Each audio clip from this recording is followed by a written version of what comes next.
Welcome to Sacrilegious Discourse. For this is what the Sovereign Lord says. Why do you need prophets to tell people who you are and what you want? If you can justify everything that the God of the Bible has done, then you can justify any of your behavior. A lot of this mentality is trickling into what is now mainstream right-wing Christianity. I am capable of empathy greater than this God of the Bible. This is a Bible that they tell kids. This is the good Lord. This is the good book. He is fantasizing about murder, mass murder. Head over to sacrilegiousdiscourse.com right now to find out how to leave us a review or support us on Patreon.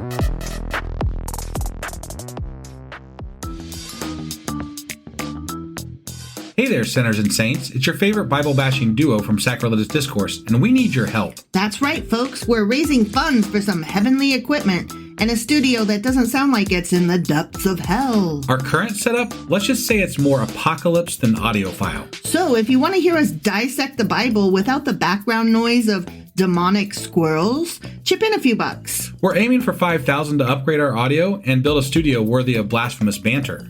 Donate today and help us spread the good word of atheism. You can find a link right on our homepage, sacrilegiousdiscourse.com. Every dollar counts. Even if it's from your collection plate.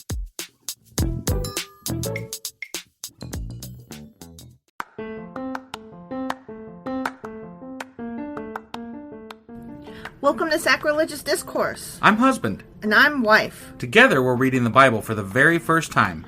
We grew up without religion and wanted to know what all the fuss was about. Well, what have we learned so far? That God is a dick, and apparently some people believe in talking donkeys. We're not trying to pass ourselves off as experts. Nope, we're just reading the Bible for the first time and giving our first take reaction. If you'd like to join us in this venture, you might consider starting at episode 1. Otherwise, jump in wherever you like. All right, let's go read the Bible. Yeah, let's get to it.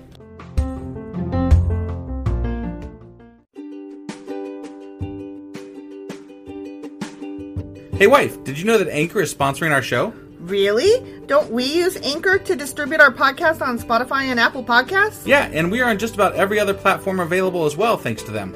Why do we use Anchor as our podcasting service? Well, they make editing and distributing our show a breeze. What if one of our listeners wants to start their own podcast? Then they should head over to anchor.fm or download the app to get started. Awesome! You guys should go do that right now! Husband! Wife! Do you know what we're doing today? We're starting a new fucking book of the Bible. It really doesn't feel like a new book, though, because it's just a continuation. It's Second Kings, not First Kings anymore, but Second Kings. It's the same book. I mean, yeah. Part 2. Right. It's just part 2 of they made the same book. Yeah, right. So that's less exciting. It is less exciting. But still, we get to mark it off a list as another one down the hole. Yeah, so instead of marking one book off, we can mark 2 books off. Woohoo! It's awesome. Yeah. Yeah. So we're going to do chapter 1 of 2 Kings. Sounds good. Let's go do it. Let's go do it. Hey wife, do you like coffee in the morning? I sure do, husband. Morning, noon, night. Which reminds me, I need to add that to our grocery list because we're running low. Wait, before you do that, check out the website ungodlybrew.com where you can purchase a pound of your favorite flavor of coffee. What if I want more than 1 pound? Either order a larger amount, or better yet, get 10% off by setting up a subscription for every 2 weeks, or a month, or whatever works for you. Did you set up something special for our listeners? You know I did. Exclusive for our listeners, get an additional 10% off subscriptions by entering the code SACRILEGIOUSCOFFEE at checkout. That's a hellishly good deal. Ungodly Brew is hellishly good coffee. Okay, 2 Kings, chapter 1. Okay. All right? Yeah. After King Ahab's death, call me Ishmael. I was waiting for it. I almost said something else, but I was waiting for you to say that. I knew it was coming. I was waiting for you to go, don't do it, don't do it, don't do it. No, that's just in my head. I let you do whatever the fuck you want, so. That's because you're a good husband like that. I appreciate that you allow me to do my things. I mean, I've definitely criticized, even publicly on here when you do certain things, but I'm like, we get done with something, I'm like, please, don't do that again. And then I just ignore you and do whatever I want anyway. Right, generally. Sometimes Generally. You listen to me. Sometimes I do. But occasionally. Not often. I mean, it's hit or miss. Often enough to stay married. So after King Ahab's death, the land of Moab rebelled against Israel. Okay. Because, of course. Sure. Yeah. Makes perfect sense. Right. One day, Israel's new king, Ahaziah, Mm-hmm. fell through the lattice work of an upper room at his palace in Samaria and was seriously injured. Okay. He fell through the lattice work? Yeah. What the fuck does that Why mean? was he on the fucking lattice work? That Seems like lattice is like the, interconnected wood that's got like holes all through it, like a fence, basically. Yeah, was it like why on was his he... roof as one of the battlements? And Right, but like what was he doing on the fucking lattice work? That seems dumb. That's what I'm saying. I don't get it. I wouldn't walk on lattice Did work. somebody shove him?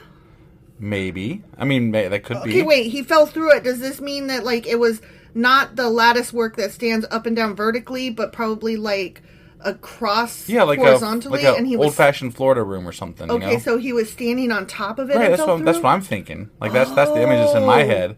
So he was standing on top of it and fell through. Why was he up there? That's what I'm saying. Why the fuck was he up there? Lattice work can't hold your weight. Right. Well, I mean, maybe he was really light. Maybe he. Okay, I but don't know. you should always assume that lattice work is you're going to fall through. Right. You yeah. should always assume Don't stand that. like.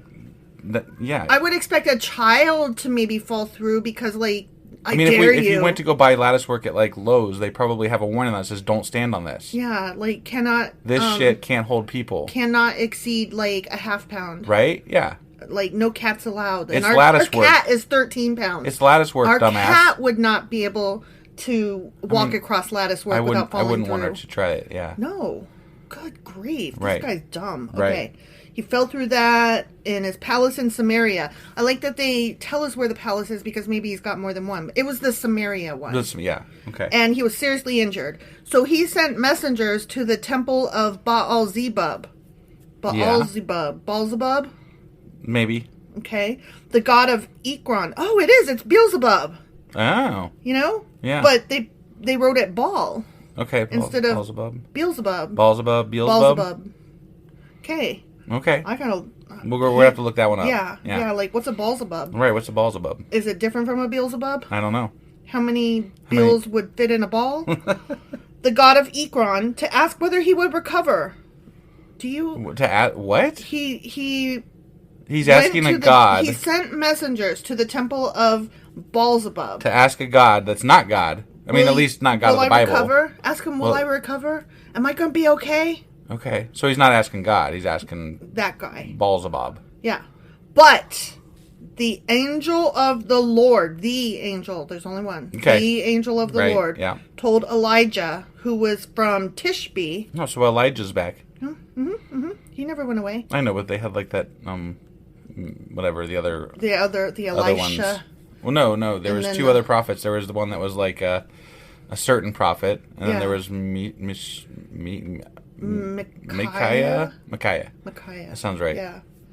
I don't know. So but he's back now. He's back. Elijah's back now. Yeah, and so the angel of the Lord told him, go and confront the messengers of the king of Samaria and ask them, is there no God in Israel? Why are you going to Baal-zebub, the god of Ekron? Yeah. To ask whether the king will recover. The fuck? Now, before, this is what the Lord says. You will never leave the bed you are lying on. You will surely fucking die. Oh, damn. Damn! I guess that's gonna happen, because, Right? That's what happens. I mean, they weren't even asking him. Right. No, he just inserted himself into the fucking conversation. For no reason. Right, yeah. Like, what am I doing to you? I'm not bothering you. Yeah. I mean, I'm just sending my messengers to them instead of you. I thought maybe I didn't want to bother you. But he's offending God by asking another God. That they're admitting is a God, apparently. Yeah, because God is saying that God over there. Yeah, don't ask that God, ask me. Yeah. Fucker. So Elijah went to deliver the message. When the messengers returned to the king, he asked them, why have you returned so soon, fuckers? They replied, sorry, a man came up to us and told us to go back to the king and give him this message. Yeah. Quote, this is what the Lord says, is there no God in Israel? Why are you sending men to Baal-zebub, the god of Ekron, to ask whether you will recover? Therefore, because you have done this, you will never leave the bed you are lying on. You will surely die. Sorry, end quote. Right, but like, okay, you work for a king, right? Mm-hmm. Do you not fulfill his request? Yeah. You just come running back. Some random guy comes up to you and is like, hey, dude, God says this. You need to go tell your king. Don't you be like, dude, I work for the king. I got your message, but I gotta you. go on and do this other thing first. Right, so. and then you go back to the king and you're like, so, on the way there, this other guy told us XYZ, you're going to die. Mm-hmm. And then we continued on, and this is what we got from the other god, guys. Right. Baal-zebub. Yeah. And, either it's the same, in which case, whoa, you're in really bad luck, sir. Right. But wouldn't you fear being in trouble if you didn't come back with the message he sent you for? Yes, I would. Right. And anyway, I would be curious what the Baal-zebub guy said. And also, if you came back with that message from fucking God, I'd be like, I don't care what you got to do. Put me on a goddamn cart. Get me into that fucking econ place. Like, I don't need Yahweh's wrath here. Get me to that other God. Yeah, now. exactly. Now. Exactly. I'm not trying to get killed by him. Right? He's a smitey fucker. Yeah. What sort of man was he? The king demanded. What do you look like? They replied, he was a hairy man, and he wore a leather belt around his waist. You know those hairy men that wear leather belts around their waist. Elijah from Tishbe! What the fuck? The he king knew him exclaimed. because he wore a leather belt and he was hairy. because he was hairy. That's what I said. He's hairy. He's hairy and How wears a many leather hairy belt. people do you know? Is he naked other than the leather belt? Because that's all they. I mean, that's it. That's all Maybe they got. his hair was so hairy He didn't need clothes. It haired out of his shirt, like it popped out of the top of his neckline. Maybe he was like Bigfoot, and he's like Bigfoot and just wore a belt around his waist. He could run really fast, so like that's where they got the idea for Monsters Inc. Then he sent an army captain with 50 soldiers to arrest him. Damn. He's about to get it. Right? They found him sitting on top of a hill. Doo-doo-doo-doo-doo. The captain said to him, "Man of God, the king has commanded you to come down with us." But Elijah replied to the captain, "If I'm a man of God, let fire come down from heaven and destroy you and your 50 men." Oh, and guess what? Then fire fell from heaven and killed them all. That's what. How you like them apples? So the king sent another captain with 50 men. See, why can't when I asked theists for proof, why can't something like that happen? Like, if I'm not a man of God, let da-da-da-da-da happen, and then God does it, and then you're like, shit, man. Okay, fair enough. Good enough. I think I might examine this differently now. Right. I mean, you do something like that in front of me, I'm going to be like, oh, fuck. I will re-examine my premise. Fire's falling from the sky, and you just ask for it to happen? Something's up. Either you are a pyrotechnic. A really good one. Or maybe there's a God. I doubt it. Could have been coincidental airplane falling from the sky. I guess, yeah. I don't know. I'm just saying. But back then, I'm just saying I will re-examine my premise. Sure. I will be but it would definitely less... make me think, right. like if if it's that easy to prove, you just ask God to do something, right? And He does it, exactly. Then just do that, just guys. do it, like, I mean, all you gotta do is ask Him for fire, and He brings fire. Clearly, shit. This book don't lie. Right? Yeah. Right? Yeah. So, okay, and I want to make another point. It says the king sent another captain with 50 men. Oh, so he does that a lot. But the only time it is okay to send someone after you lost the first group is in The Hitchhiker's Guide to the Galaxy. Arthur Dent takes a drink, and he's not sure it does the job. So he takes another shot of whiskey to go track down the first shot to make sure it gets there. Oh, that's definitely acceptable, yeah. Yeah, right? That's the only time you send somebody in after. When it comes to alcohol, you definitely got to check that first one. You got to make sure, yeah. And then I think he sends a third to check on the first two guys. I mean, that's legit, yeah. Right. But you don't send a whole captain and 50 men right. to go check on the first captain. Assuming that the first captain and 50 men died too. Yeah. Right. The captain said to him, "Man of God, the king demands that you come down at once." And are the charred remains still sitting there? Or probably. Elijah replied, what do you think he replied? If I'm a man of God, let da-da-da happen. Fire come down from heaven. Fire. And destroy you and your 50 men. And it happened. And again, the fire of God fell from heaven and killed them all. Okay. Womp-womp. Yeah. And why? If it was this easy, why was he fucking running from Ahab earlier and shit? Like Jezebel. Jezebel, running from Jezebel earlier. Like, I would just be he could have just dropped fire on their asses. If I'm not a man of God, then God's gonna burn you and you and you and you, and I'd be pointing to everybody, but not him, not her. It sounds like to me maybe Elijah had like a stash of like napalm around or something. Oh damn! And just like he lit it when they walked up. He's like, there you go. There's your fire. He was a time traveler, and he had grenades. There you go. You go. And they were like, "This is godly," and he's like, "Nah, it's grenades, stupid." I need to watch. That reminds me of Monty Python and the Holy Grail and the Holy Hand Grenade. Oh, that's such a great scene. Those are good movies. I'm just saying. Monty Python. That was all I had. Just Holy Hand Grenade. Once more, the king sent a third captain with 50 men. That's just stupid. Yeah, it is. This is stupidity. Like one guy has killed 100 of your men. Yeah. And you're sending another 50. Mm-hmm. That's Makes perfect sense. This is called crazy, beating your head against a wall and expecting a different result. Right, yeah. But this time, the captain went up to hell and fell to his knees before Elijah. Good on him. Okay. Yeah. He pleaded with him, "Oh, man of God, please spare my life and the lives of these your 50 servants. See how the fire from heaven came down and destroyed the first 2 groups? But now please spare my life." Oh, he's smart. He's like, he is. "I'm only here because the king sent me. I didn't want to come. I have no choice. Understand this, please." Right, yeah. But the second guy, though, there were... I don't understand why. Why would you just die? Right. Right. He must have been looking at the 50 charred remains, and Mm-hmm. why? What the hell happened here? Right. Yeah. What goes on? I need to ask a few questions before we demand your presence at the king's court here. This guy played it smart. He was like, "I'm only here because somebody else made me do it." Right.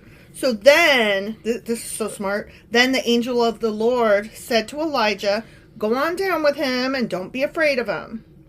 Okay? Yeah. I just find it, funny that the first guy was like, or the first time a guy is like, "I'm scared of your God. Please don't kill me." Yeah. Now all of a sudden God's preening and he's like, "Okay, you can go with him now. I won't kill him. I'm pretty again." Yeah. So Elijah got up and went with the king. And Elijah said to the king, "This is what the Lord says." The Lord who thinks he's pretty now. The Lord who is so happy to be feared. Yeah. "Why did you send messengers to Baal-zebub, the god of Ekron, to ask whether you will recover? If there's no God in Israel to answer your question, therefore, because you have done this, you will never leave the bed you are lying on. You will surely die." So Ahaziah died. Is that how it was said there? Mm-hmm. Okay. Mm-hmm. So Ahaziah died. Oh, just as the Lord had promised through Elijah. Yeah, there it happened. is. Yep. God brought fire down on 100 guys, and he killed that king. Yep. And so, but he spared that third captain and those third set of 50 men. God must be real, right? Must be real. There's definitely thousands of year old text. This definitely proves it, right? I'm totally not convinced. Since Ahaziah did not have a son to succeed him, his brother Joram became the next king. Okay. I'll tell you what really happened. His brother Joram killed him. Right, probably. The end. Yeah, he's the one that pushed him through the fucking lattice. Yeah, right? This took place in the 2nd year of the reign of Jehoram, son of Jehoshaphat, king of Judah. Okay. The rest of the events in Ahaziah's reign and everything he did are recorded in the King's Chronicle thing or whatever the fuck it is. The end. Yeah, that. All right. Yep, that's what happened. Yeah, God killed some people again. As usual.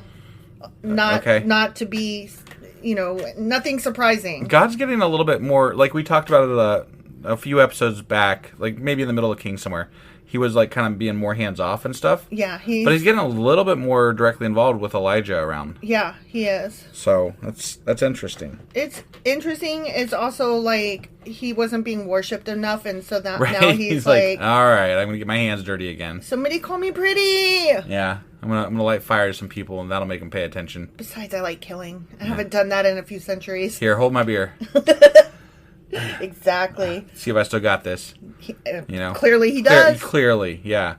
Okay. It's just he's now been gone for how many eons? Yeah. I don't. Do you think he got bored, or do you think he died? Maybe he died. Probably died. Yeah, sure. He's not eternal. I don't care what they say. Or he's just made up by humans. Oh, that one. I picked that one. I didn't know that was an option. It isn't. It is an option. Yes. Okay. I wasn't aware. Okay. That's the one I picked. That's the one we're going with? C. It's always C. It's always C. Yep. C is always the best answer. It's also stands for cookie. I did take a test the other day for something. Yes, it does stand for cookie. Sorry, C is for cookie. That's good enough. That's good enough for me. Okay, but you took a test. I did. Yeah, I took a test the other day, and every answer was B. Every That's fucking a lie. answer. It's lies. Yep. That test was a lie. I mean, I'm just saying. What test was it? It was a training course thing that I had to take. For work. Yeah. Oh, and they made every answer B. That's and I'm like, stupid. Okay, well, Well, because I literally was just clicking through it to get done with it, and I started off by hitting B and it was right, and then I hit the next one that was B and it was right, and I was like, well, let's just hit B all the way through, and B, it was correct all the way through. oh my God. I'm like, that was easy. That's so stupid. I'm so unimpressed with your workplace. Right? Yeah, I know. And, All right. And you, to be honest, I mean, like, you couldn't even be bothered to, like, read the questions. You were like, I don't care, la la la. Correct. So you could be a brain surgeon, right? And I'm not. We haven't revealed your occupation. Correct. I promise nobody is affected by this. You're not in the medical field. I'm not in the medical field or anything that this would directly affect anybody that I work with. Or two. Yeah. Yeah. So it's all good. It's all good. All right. Well, that was 2 Kings chapter 1. Mm-hmm. And tomorrow we will be back with 2 Kings chapter 2. And just real quick, I want to say Happy Labor Day. Yeah, also, I forgot. We're going to be doing a Patreon episode tomorrow, too. Oh, yeah. Finally. And we're going to be announcing something, like a free giveaway for our patrons today. So, like, if you get this episode early today, you still got time to become a patron for us. Yeah. And then you will be eligible to claim something from our giveaway. It's mostly just leftover swag from our convention, but free shit, man. Free shit, man. And you can sign up for as low as $2 a month for the patron. Yep. You really oughta. You really oughta. Yeah. Okay. All right. Anyway, we'll see you guys tomorrow for the next episode, okay? Bye. Bye.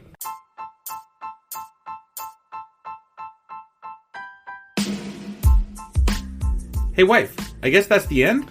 But husband, that's just sad. It doesn't have to be. We are on lots of social media platforms like Twitter. Our handle there is sacrilegious_D. For D's nuts. Oh my God. Stop doing that. Anyway, we're also on Facebook, Instagram, and Pinterest. There's a link to all of our social media sites at our website. Ooh, we have a website? Yeah, it's sacrilegiousdiscourse.com, where you can also find a link to our merch shop. We have a merch shop? Yep, we have podcast-themed clothing, mugs, notebooks, and more, as well as an atheist and science-themed products. Wow, our fans should really go check that out right now. Definitely. They can get in touch with us by sending an email to sacrilegiousdiscourse@gmail.com. But before they do that, we could really use some help. Oh yeah? With what? Well, it's not free running the podcast, and we need some financial support in order to get better equipment, which will free up time so we can concentrate on our podcast and our fans. Okay, so what should they do? Head over to patreon.com/sacrilegiousdiscourse and sign up as a contributor on our podcast. Supporters there receive additional bi-weekly episodes that we record just for our Patreon members for as little as $2 a month. Also, we'd really appreciate it if you would like and subscribe on whatever platform you're using. And Apple Podcast reviews help us out tremendously. Like and subscribe. Leave an Apple review. Join us on Twitter. Support us on Patreon. That's a lot of instructions. Don't forget to say thanks. Thanks. Okay, bye.